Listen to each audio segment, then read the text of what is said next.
අත්තඤ්ඤෝ කතවේදී පුද්ගලෝ දුර්ලභෝ ලෝකස්මි.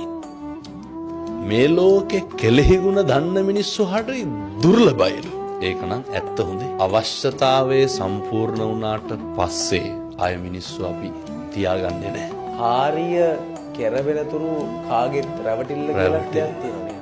ඔය අපේ ජන කවිය මේවා හොඳට පත්තියන් වෙච්ච මිනිස්සුන්ගේ කටවල් වලින් කියවෙච්චා. බුදුහාමුදුරුවෝ එදා එහෙම කිව්වෙත් එදත් එහෙම ඉඳලා තියෙනවා. අදත් ඉන්නවා. මේක හෙට මීට වඩා වැඩි වෙන්න කාලේ හොඳයි. අද වැරදි. ආයෙත් හෙට හොඳයි. වෙන්න පුළුවන්. කාලේ හොඳයි. අද වැරදි. ආයෙත් හෙට හොඳයි. අවශ්‍යතාවයේ අනුව තමයි මිනිස්සයා හොඳ නරක. හොඳ නරක තීරණය කරන්නේ.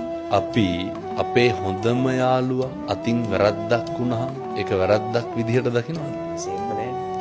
මගේ එකා කියලා කියන්නේ. මගේ එකා කියලා නේ ඒක ඒක ෂේප් හදාගමු කියලා. ෂේප් කරලා දානවානේ. මං හරියට නම් කියනකොට සමහරක් වෙලාවට පැහැදිලිවම